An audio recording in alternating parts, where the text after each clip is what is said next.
Okay, everything okay with the sound and the visual in here and online? I think, Annie, I need to close this. Okay, hello and welcome to our session. This is going to be a working session. It's called Communication for Technology Infusion, Tips for Productive Work Conversations. The goal of today's session is to spend some time thinking about the best ways to communicate about your project and practice. Because especially at a place like ESIP, you could easily meet a new collaborator, an advocate, or maybe a funder or user of your work. This is a reminder that everyone here is welcome, although we do have some invited participants from the convener's funding projects. Everyone here, if you have a project that you would like to communicate better about and you want to talk to it about people, you're in the right place, so welcome. Before we go any further, I'm going to ask Sarah if she can tell us what we mean by technology infusion. So technology infusions incorporating an innovative technology to meet technical needs, or I like to say it's a process of turning a new technology into used technology. Great. New technology into used technology. That second part is sometimes hard to get to. Okay, so now, before we go on, we'll just introduce ourselves. My name is Leslie Shi. I'm coordinator of the USGS Community for Data Integration. And the CDI, every year, we have a funding process to fund projects that promote data integration for interdisciplinary research, innovative data management, and demonstrations of new technology. We're also saying why we think communication is important and why did we make this session. First of all, one of the things CDI really likes to do is communicate across boundaries. So often we have like disciplinary boundaries. And also we just want our projects to be understood, used, and sustained financially. Annie. All right, nice to see all of you again. So the ESIP Lab facilitates opportunities for the science community to increase technical savvy while increasing our collective knowledge of our system science. We do this primarily by project-based learning. Hopefully some of you were in the session this morning to hear about that. Access to cloud computing sandboxes and targeted solicitations based on specific domain challenges. The majority of people, I would say, that are funded through the ESIP Lab are early career scientists. And so kind of my pitch for why communication is important for this group, if this is something that you can master or get a leg up on earlier in your career in terms of talking about your projects to a targeted audience, that it ultimately will be very beneficial. And so specifically, we're going to try to talk about and target how early career folks should talk about the why or the how of the why of their project, not the how of their science or technology. Hi, I'm Sarah Lepkin from NASA's ISDIS project. I'm also closer. I'm also the Infusion coordinator for NASA's Access program. Access funds projects that help NASA address existing and anticipated data management, discoverability, and utilization challenges faced by the curators and users of NASA's Earth science data. Our PIs do really great work. I think all our projects are excellent, but sometimes these great innovations disappear when the funding cycle ends. And communication, I think, is a very important part of sharing the projects and making sure that these access technologies find a useful life past the funding cycle.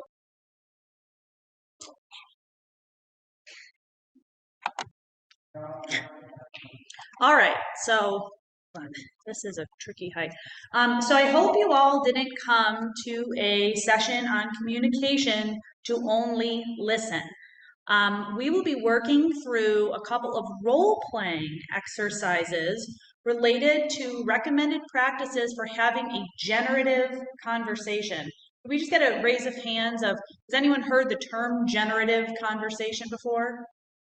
All right, exercise in jargon, number 1 of things to avoid. So generative conversations are one where an initial speaker presents an idea in a way that elicits a thoughtful response and then results in an engaging, productive dialogue. But we're going to start by attempting some aversion therapy. Does anyone know or heard of aversion therapy? You're afraid of spiders, go in the box of spiders. Or exposing you to common things that don't work but are very common in science, technology, academic, etc., these conversations. The next thing we'll do is flip the script and show you what does work. In both cases, the three of us will start by role-playing the conversation and then turn it over to you to give a try. And we'll then wrap up with a debrief and a bit of a challenge for this evening.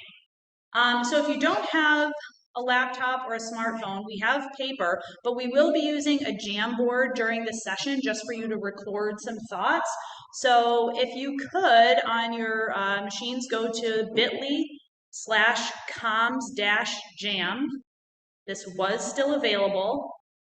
bit.ly/comms/jam.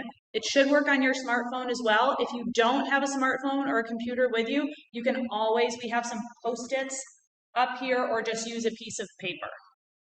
So I'll let everyone get that going.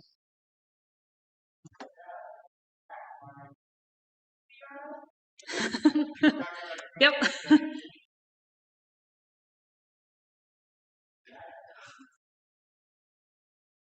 Hold up your hand if you haven't been able to access this or still waiting.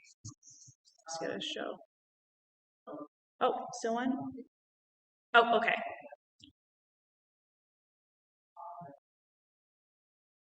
Can you put that in the chat for the virtual? Oh, yeah. You could ask if Okay, they're on it.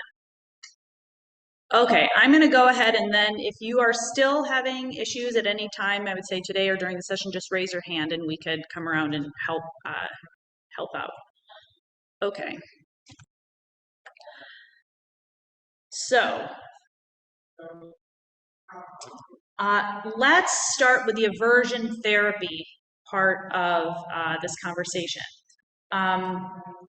Make sure, okay, exposing you to common pitfalls, things that just don't help you communicate about your work, especially in a diverse community like ESIP. We tend to think, oh, ESIP is great, we all come and speak the same language, we're all like techie data people, but really, we're all coming from potentially different subdomains within earth sciences. We have tectonics folks next to seismologists, next to oceanographers, next to atmospheric scientists. While you might speak the same technical language, your domain knowledge might vary quite widely. And even in the technical space, you might have someone that's a crack Python programmer and you have someone that is developing systems architectures and they're just not speaking the same language. So as you may have guessed, one of the most common pitfalls we see when talking and communicating about projects is jargon. So let's just start out and see how this feels. So Sarah, what have you been working on lately? Okay, so yeah, I don't work on research, so I'll talk about what I studied in grad school. Great. I did a taxonomic study of Argustomatine beetles with a phylogenetic analysis of Permian and early Mesozoic Coleoptera based on elytral venation and structure.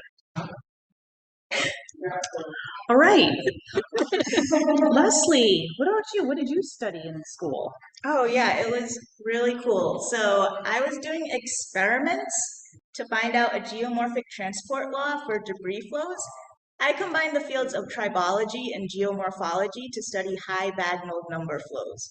That's the most important non-dimensional number. Right, Bagnall number flows. All right. So, oops, we're just switching our notes here. Oh wait, I was going to do how that makes you feel. Were we just going to go right to the exercise? Let's do the exercise. Okay, so, all right, Sarah, I'm going to pass it over to you now that you've all been soaked in a blanket of jargon. Yeah. So what we're going to do is role play a conversation that might happen at ESIP. First, we're going to show you an example. Annie is going to be our speaker, and she's going to lead the conversation, and is going to tell Leslie, who is the respondent, about mic closer. Sorry, I always do that.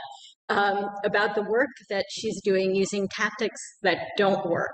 So Leslie's going to listen and respond naturally, and I'm going to be the observer and share my thoughts about their interactions. Then everybody here is going to divide up into groups, and then we're going to do this ourselves, taking on the same roles. So, speaker. All right.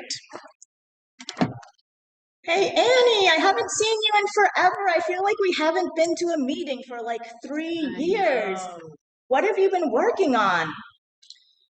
Well, I'm still using IDL, and I know that it's not everyone's favorite language, but it's just what Tom uses, so I'm kind of stuck with it. Python would be great, but I'm just not there. So I've started using a lot of Modis data, and I'm combining it with these SRTM DEMs, which I know they're super high res, but it's what's available.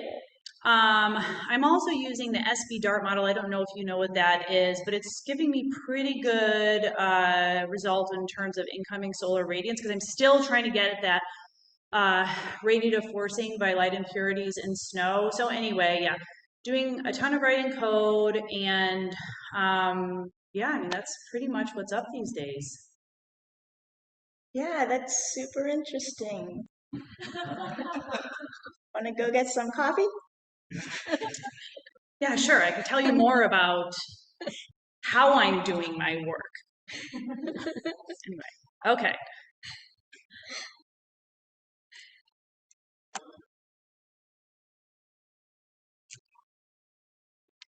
Okay, so Hold on.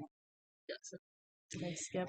we are going to go into the breakouts very soon, and then we will get back together to discuss what happened, right?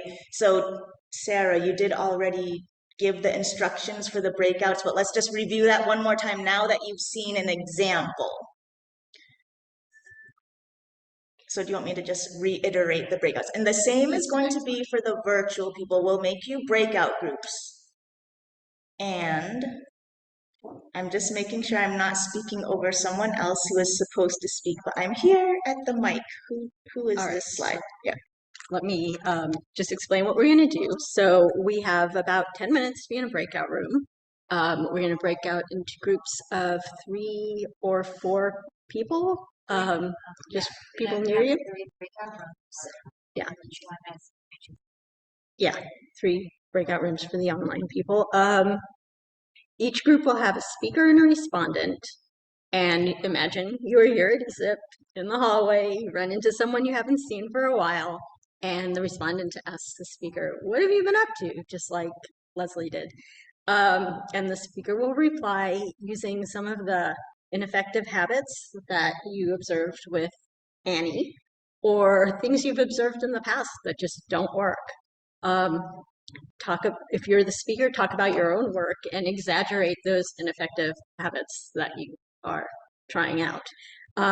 Virtual participants, you're going to participate the same way. We're going to put you into breakout rooms. We have 10 minutes. So if you finish and you have time, switch roles and try it again. And the observers, what the Jamboard is for, is that when you're in that role of an observer, just like watching this conversation play out, we want you to create some sticky notes of just like how that made you feel, maybe what some of those common pitfalls are, and just kind of make some notes along the way. So we're going to come back together and check those out. So time to break out. So if you just want to use the room, we could also say, want any help breaking out? It looks like there's a group of 4 back there. like there's some obvious clusters, so go ahead and meet your neighbor and break out groups of 3 or 4. All right, welcome back, online participants, to the main room. So yeah, if everyone wants to just take a minute and look at what your peers have said. Looks like there's a lot of themes in here. And while you're looking at the sticky notes, I wonder if anyone in the audience that was in the observer role wants to share kind of what hearing one of these conversations using some of the these poor techniques, how that made you feel as an observer. And we'll run a mic too. Anyone want to share their experience of listening in on one of these? Oh, we've got someone over here. Oh, I thought you Oh. Okay, go ahead. Thank you. We are so helpful. Helpful community. Very helpful.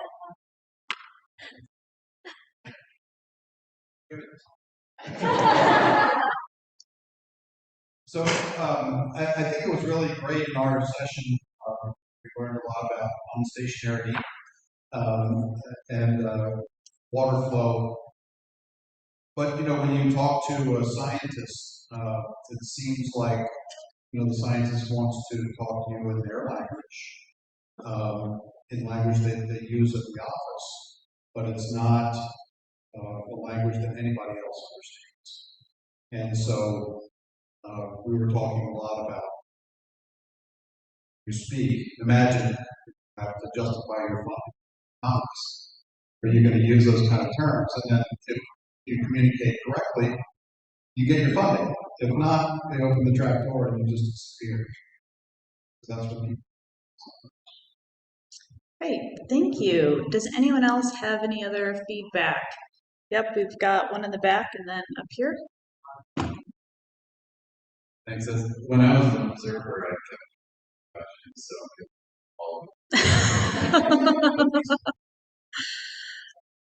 I love that feedback. I think that's what we're supposed to feel in this. One thing I noticed, which I also feel as an observer myself, is that at federal agencies and some introduction of naming our agency or sub-agency, where it's located, what affiliation it's affiliated with, what office it's affiliated with. That as an observer, you start to freak out and forget who you're talking to and what they're actually trying. Yeah. Oh, that is such a great. I'm in the Office of Coastal Predictions. That's in the Office of X, Y, and Z. All right. Anyone else have any yeah.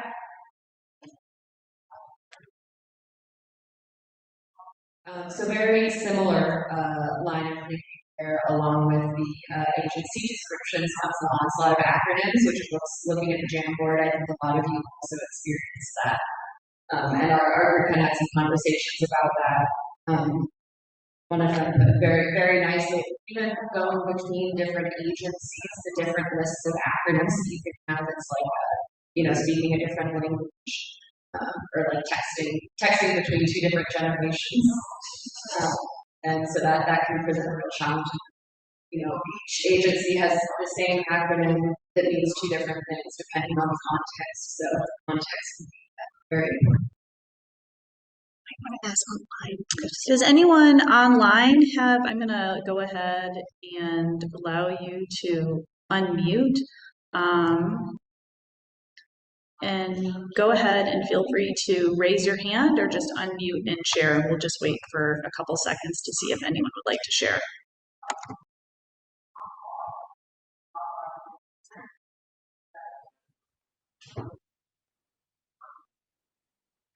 Oh, we have a hand raised from Jessica. Go ahead, Jessica. Hi. So I work with a bunch of geologists, and so I attend their presentations sometimes, and I feel dumb. I have a PhD. I'm a geographer, and it's not, my science is not that different from theirs, but I don't know what they're talking about half the time if they don't explain it. So in terms of emotions and feelings during these conversations, I feel Jessica, dumb. can you lean into the mic a little bit? We're having a hard time hearing you. Can you Okay, is that any better? It kind of sounds like you're in an echoing place. Just speak a little slow. If you could just try one more time to speak a little bit slower and into the mic, that would be great. Do we still have you, Jessica? Yes, I'm still here. I'm trying to change my microphone. Maybe go to somebody else. I cannot hear. We're having a really hard time hearing you, Jessica, but maybe it would be great if you could share. I just changed my microphone. Oh, that's way better. Jessica, you did it. Okay, go ahead. I was just saying I work with a bunch of geologists. I'm a geographer, and our fields are not that different, but I talk to them and I don't know what they're saying because they're using all these big words. And so in terms of emotions during that conversation, I feel dumb, and that's not a fun emotion. Thank you, Jessica, for sharing that sentiment. I guarantee you are not alone in having that feeling once in a while. Any other online participants interested in sharing? All right, seeing no other hands fly up, do we want to move? Maybe we could just say a few things that we see on the Jamboard, Yeah. and then we'll move on. So anything of interest on the Jamboard. I think I felt dumb was my very favorite. Okay, Sarah likes I felt dumb. I love the group in the back, the as we know, an assumption of knowledge. There's a lot about jargon that's going in there. I think there was a couple that I saw related to there wasn't really a space to say something. Even if you did understand what the person was saying, there wasn't a pause or a place to interject with a question. Lack of knowledge of the person's background, so starting in the weeds rather than at a high level, which might help you. You don't have to say, what do you do, but starting at a higher level rather than starting in the weeds. Anyone else have a particular favorite that they see on the board that they maybe didn't think of on their own? You can just shout it out.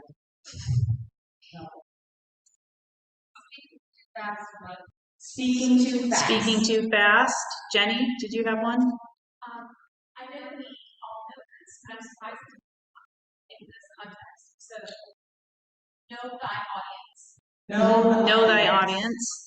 So I think scientists, research. I spend a lot of my time those that are seeking to use the information that research can produce. And that is a whole new kind of conversation because most of them don't have an appreciation for research and organization and science. So I think all of these very much matter when speaking with someone who's a non-scientist, that they are truly vested and interested in what we're producing. So I just wanted to emphasize that our conversation and communication goes outside of just science. All right, thanks, Jenny. Okay, so I'm going to switch over in terms of the screens that we're sharing here. Go back to are we on slide 9? All right, Leslie. Okay, I mean, sneak into the camera here. I think on the Jamboard you saw some of the post-its were starting to get into ways to improve, and this is what we're going to move to next. So, on this slide, we're just going to give you some tips. There's many tips, but here's a few things you can keep in mind for the second part of this session. So when you're having a generative conversation, Here's a few tips for the speaker. First of all, try to focus on why you're doing something and not how. If you can share the big picture of your problem and what your work is intended to solve, especially if you're unsure of your audience's exact background. Second, we're wired for stories. You may have mentioned a lot of the plenary speakers, they had these anecdotes and these stories, and maybe those are the things you understood. So if you can think of how to turn your message into an anecdote that highlights the impact, it has a much better chance of being remembered. And third, be prepared to take into consideration your respondents' knowledge, needs, and views. As on many of the post-it notes, like jargon, stop the jargon. Don't assume prior knowledge. Try to avoid jargon, or if you use it, explain it, like Annie and Sarah did earlier in this session. Explain what the complicated phrases are. Okay, how about for the respondent, Sarah?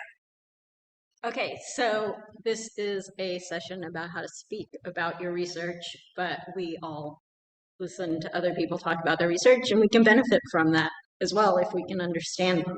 So as a respondent, you can encourage the conversation to become generative. So, early on in the conversation, if you're not sure what's going on, don't be afraid to ask a question to clarify what they're talking about. And that will help the speaker know what your understanding level is and ensure more constructive interaction. Also, active listening, where you summarize what you understand of what the speaker is saying. This helps clarify and demonstrate that you are paying attention and are interested. And then finally, if there are connections to your work, mention them. If there's not, that's okay. Don't worry about it. But it's always nice to make those connections. So now we're going to try this exercise again using our tips for generative conversation. So, and avoiding the common pitfalls that we all discovered and talked about in the previous exercise. So first, Annie, Leslie, and I are going to take on the same roles as before and try this out. I'll use this one. Okay, take two. Hey, Annie, I haven't seen you in forever. I feel like we haven't been to a meeting in like 3 years. What have you been working on? Oh, hey, well, I am still working to improve snow melt forecasting. I've been using a lot of really interesting data types and have had some really cool results moving forward. Like what kind of data types? So I've been bringing together satellite data. One particular problem, I'm not sure if you know about the MODIS product from NASA. It's satellite imagery. It is about 500 meters in resolution, but it has a daily global coverage. So it has some pros and cons there. And so I'm using satellite data as well as some model data. Ultimately, again, just trying to get at this improved snowmelt model or snowmelt forecasting. Nice. I've been working with models a lot. Does your work have anything to do with drought? Oh my gosh, yeah, the drought community has actually been wanting more and more of the information that we are producing because as you know in the Western United States, or maybe I just use as you know. I'm human too, everyone. In the Western US, 70% of our water comes from snowmelt. And so the drought community is actually really interested in any improvement we can make in the world of snowmelt. I need to introduce you to some people I know that are working on drought too. Let's talk more about it over coffee. For sure. All right. Okay, so hold on, we're getting it together, friends. All right, so let's see. I focused on the why. I didn't get in my anecdote, though I do have one. I believe I avoided jargon to the best of my ability. And Leslie immediately like piped in. It wasn't rude. She wasn't interrupting. She just honestly wanted to know. And so she asked a conversation and it led the conversation in a more productive direction. So before we flip the script, because it is a lot harder to speak about your own project in this way that elicits a productive generative conversation, we're going to start a timer for 5 minutes. And we want you to look at the tips and really think about how you would turn the script on yourself and not fall into those traps of our first exercise, and think about how you would describe your project that would have the result of a more generative conversation. Let's see. I want to make sure I got everything. Yeah, and the last note that we haven't talked about is one sticky note did note like the going on too long. So one other broad tip that we would say is remember the human's capacity for absorbing knowledge. And when you do think about your pitch, remember to keep it fairly brief, so to again allow some response. So I'm going to start the timer. We're just going to have a silent reflection period. Feel free to take notes on your own space. We have post. If you would like a post, if you need paper, if you're a paper person, I have some paper. Okay, so once again, now that everybody's had a chance to think about how they would talk about their project, we're going to do another breakout. And this time we're going to try to do our pitches using the guidelines that Leslie and I presented and any other good habits that you've observed in the past. We did put a summary in the corner there in the green box to help you out. If you can stay with the same groups, and again, have a speaker and a respondent and observers. If someone hasn't had the chance to speak, maybe let them go first. And then imagine you're all at tonight's poster session. And the listener, once again, is going to ask the speaker, what have you been up to? What are you working on? The speaker is going to talk about their project, trying out these more effective techniques. The listener is going to actively listen and respond naturally, practicing some of the tips that we presented. And then ask questions and try to stimulate the conversation. And then the observer is going to observe the interactions, provide constructive feedback, and add notes to the Jamboard. And you know, we have a little bit of extra time, so if you want to discuss the pitch and provide feedback to each other, that's great. And then change roles. Hopefully we'll have time for everybody to get a chance to go through the conversation as a speaker. And we'll come by and listen. So Second slide. Just let them. The second. Yeah. yes, and we have moved to the second slide of the Jamboard. So we have a separate page for what works well.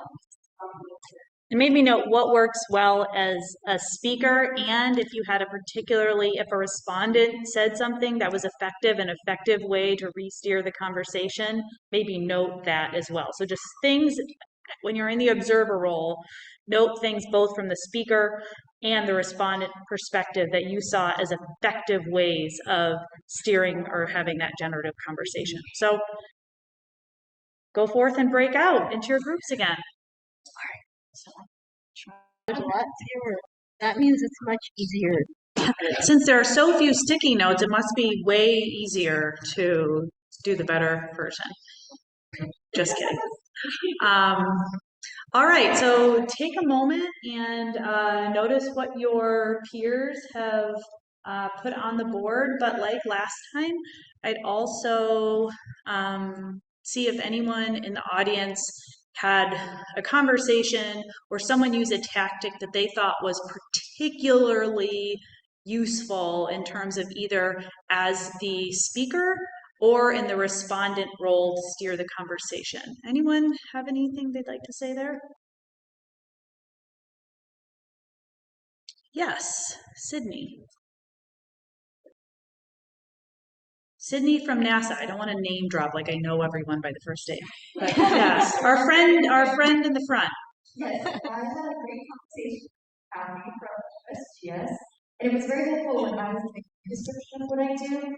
She asked me some questions about, like, oh, I've never done this before, and this satellite data, and I can see, like, how this would be challenging. She asked questions and guided the conversation that opened up an opportunity for me to talk about the challenge in my work, which then kind of steered the conversation in a direction. So I was asking these kind of probing questions about something she was familiar with from this connection she found in that conversation. It ended up being a more like productive conversation than just information sharing.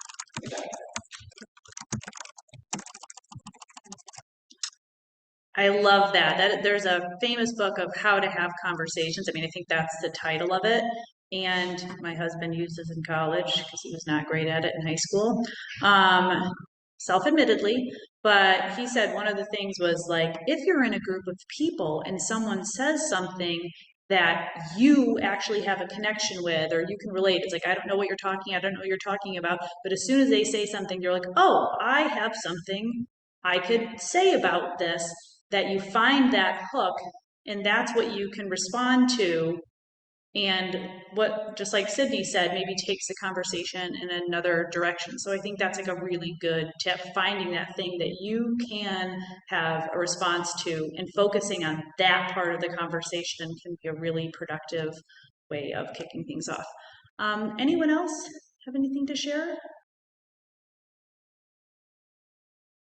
What about on the respondent side? Did anyone, well, I guess that's Sydney just mentioned one, but anyone use a tactic that we didn't see mentioned that helped steer the conversation in a way that felt more productive to you?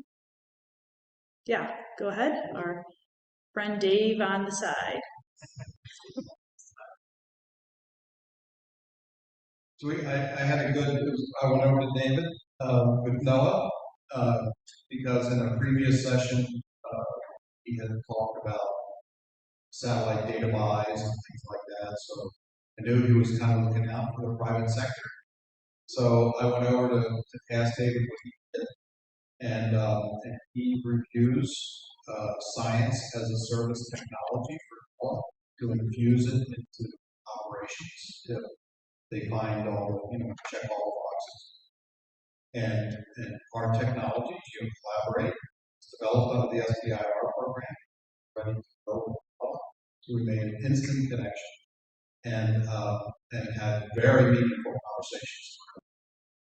Great. So Dave, it sounds like, used the tactic of not a fully random conversation, but taking the full advantage of why we often come to meetings like this. People don't come to meetings to not talk to anyone. So it's Dave noticed someone and he started the conversation based on that. SBIR.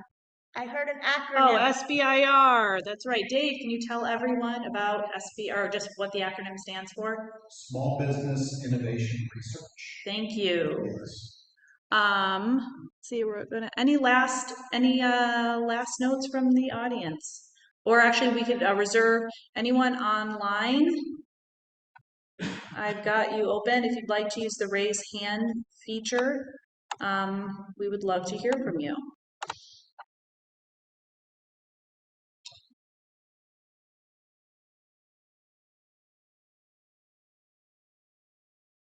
All right, Jessica, hopefully you've got that new mic still. I think so. Can you hear me? We can. I just wanted to point out that being a good listener is just as important as being a good speaker in these sort of situations. And that sometimes connecting on one piece of a conversation can kind of derail the direction of the conversation. So just being aware of that and cognizant of that is important. Yeah, thank you, Jessica, for reminding us of that. Good listening is a skill that is a lifelong thing for all of us to work on. So thank you for that excellent reminder. I'm going to go back. Do we have anything else to say on this one, or can I go over to? Okay.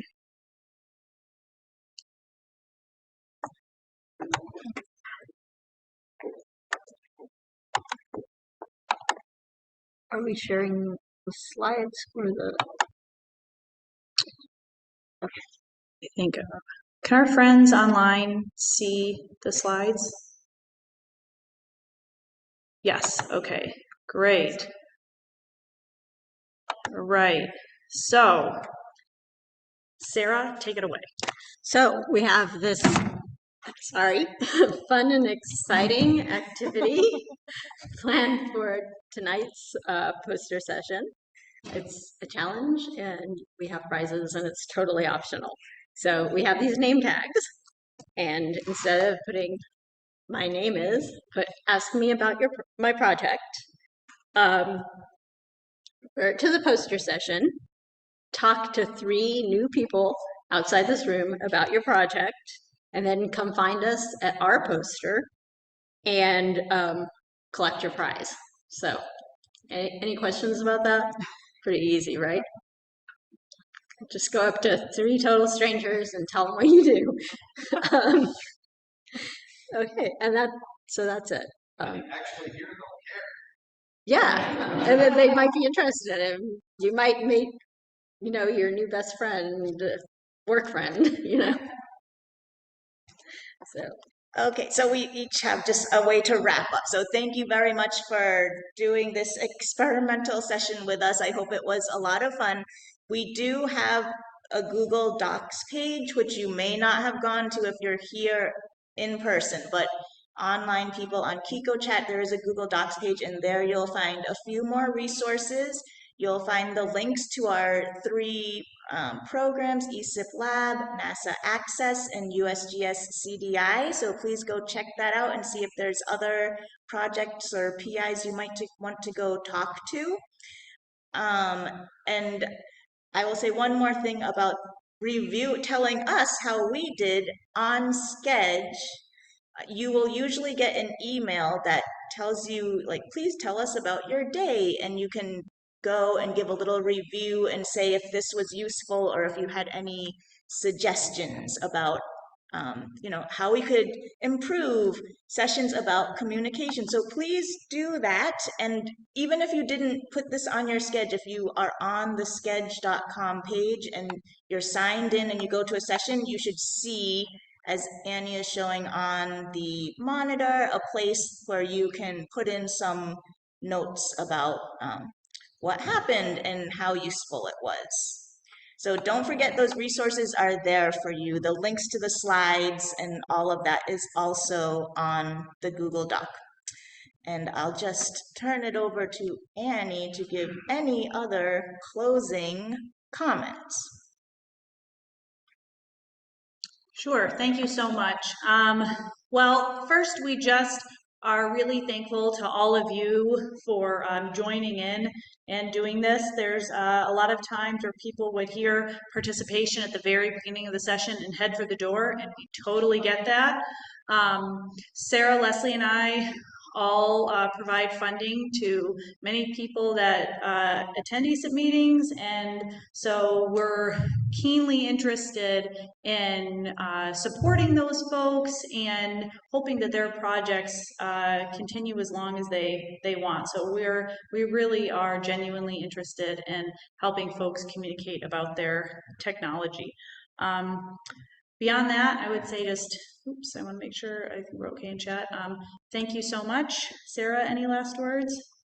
thanks everyone. This has Yeah. been a really fun session. Really fun session. And remember to add that feedback so we can improve this. We would love to hear any constructive criticism or feedback or what worked or didn't from all of you. So thank you. Thank you.